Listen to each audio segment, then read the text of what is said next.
Torik, tanggapi Torik sekarang juga.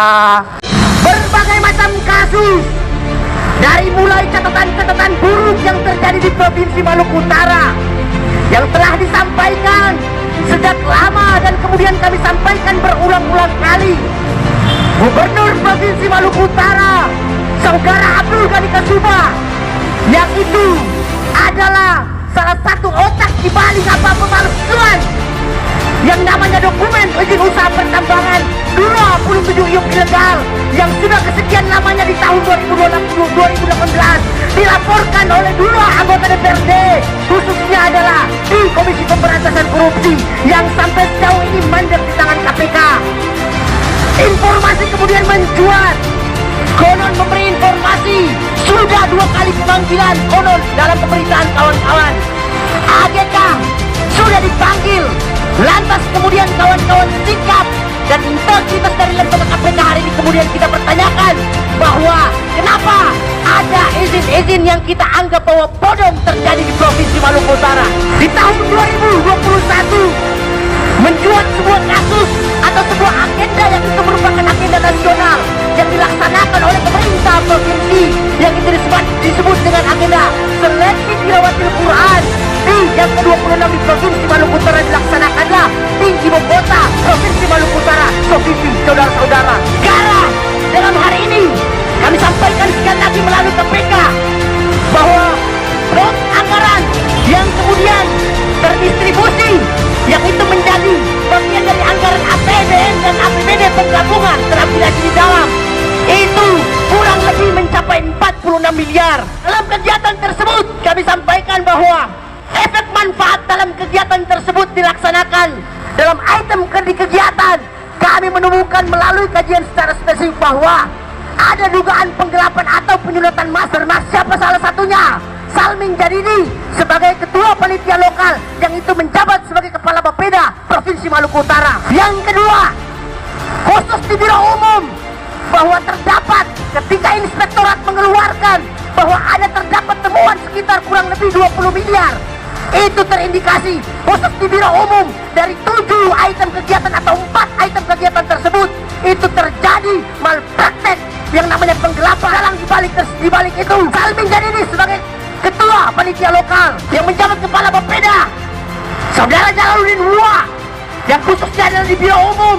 Dan kemudian dalam item kegiatan yang digelontorkan 46 miliar tersebut ada pelaksanaan yang dilakukan oleh istri dari gubernur mengambil item-item kegiatan tersebut yang ini seharusnya tidak dilakukan untuk apa? Melenturkan indikasi bahwa pemerintah tidak seharusnya melakukan seperti itu. Anggaran pihak ketiga yang kami maksud adalah menggunakan tangan perusahaan yang beroperasi di Maluku Utara dalam kegiatan tersebut.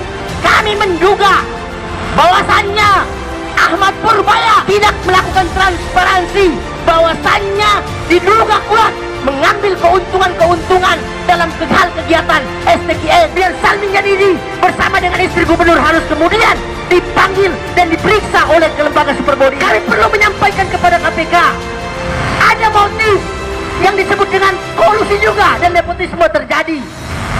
Bukti realnya kita melihat dalam sebuah kasus yang itu dalam proses lelang tender yang terjadi di Provinsi Maluku Utara patut diduga ada tukar guling menggunakan otoritas kemudian menghasilkan sebuah mimpi dan kemudian siapa anak dari gubernur itu mendapatkan sebuah proyek, yaitu proyek apa? Saudara Muhammad Torik mendapatkan proyek dari pinjaman dari PT SMI atau Sarana Multi Infrastruktur. Kalau pinjaman tersebut itu kurang lebih dengan pagu anggaran sekitar 35 miliar. Itu merupakan proyek jalan, pembangunan jalan dan jembatan di Kabupaten Halmahera Selatan yang dimenangkan oleh perusahaan Blacklist. Mengambil satu kebijakan atau salah satu PT yang menang dalam hal inilah PT Pancona Katara Bumi.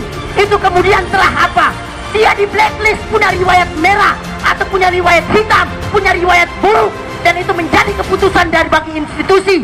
Dan itu Kejaksaan Tinggi mengeluarkan jelas bahwa menjadi fakta tidak bisa kemudian siapa Muhammad Torik kemudian mendapatkan proyek. Maka dalam hal ini adalah kami tidak memasalahkan tentang proyek siapa dan lain sebagainya, tetapi motif kolusi dan korupsi ini terjadi secara masif, secara sistemik terjadi di Provinsi Maluku Utara. Tarakan kawan sekalian, berdasarkan data-data yang telah kami kaji kawan-kawan sekalian, melalui kajian-kajian eksekutif kami dari pemuda dan mahasiswa Maluku Utara, telah kami temui beberapa kasus besar yang hari ini disembunyikan oleh KPK maupun pemerintahan di Provinsi Maluku Utara sendiri. Sebuah korupsi massal di sana kawan-kawan yang itu tidak jauh daripada kekeluargaan pemerintahan di sana atau kekuasaan yang mereka pegang di sana kawan-kawan sekalian. Inilah yang terjadi di Provinsi Maluku Utara, dan kami tidak mau untuk kedepannya ataupun selanjutnya kasus-kasus ini kemudian dibiarkan oleh Komisi Pemberantasan Korupsi kawan-kawan sekalian. Hari ini kami menuntut beberapa kasus besar yang terjadi di Provinsi Maluku Utara. Kami menginginkan adanya pembentukan tim investigasi yang turun langsung ke Provinsi Maluku Utara dan menyelidiki seluruh harta kekayaan Gubernur Maluku Utara, yakni Saudara Abdul Ghani Kasubah, yang hingga detik ini belum mampu dijerat oleh Komisi Pemberantasan Korupsi. Dan lembaga yang lahir di rahim reformasi tidak mampu untuk menyelesaikan atau menjalankan tugas dan tanggung jawabnya sebagai lembaga anti rasuah untuk memberantas para antek-antek korupsi yang kemudian terjadi di Provinsi Maluku Utara.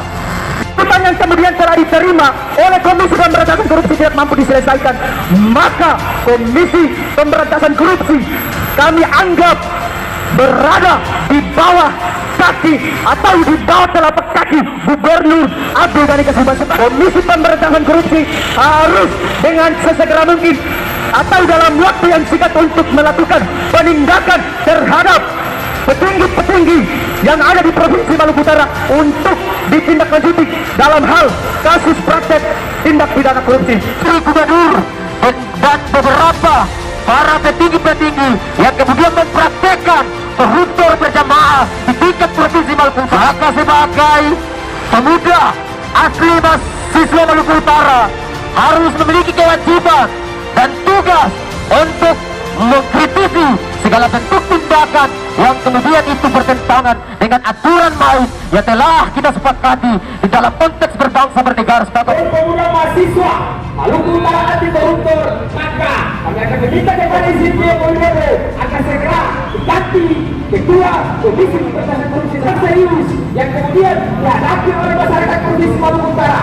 Hari ini tidak terjadi, kita sebut saja kawan-kawan, hari ini kita hanya kami di Indonesia, maka yakin dan percaya bahwa di seluruh kabupaten-kabupaten yang memimpin untuk menjadi demokrasi adalah Kasubah sendiri pada kawan-kawan. Kalinya, tetapi lagi-lagi hari ini negara-negara sekarang yang masuk ke kita belum ada dari Komisi Pemberantasan Korupsi yang terkait dengan persoalan yang kemudian terjadi di Provinsi Maluku Utara. Kita sebut saja pimpinan Komisi Pemberantasan Korupsi yang dipimpin langsung oleh ada Firly beberapa waktu lalu berkunjung ke Provinsi Maluku Utara untuk bagaimana bertemu langsung dengan ADK kawan-kawan.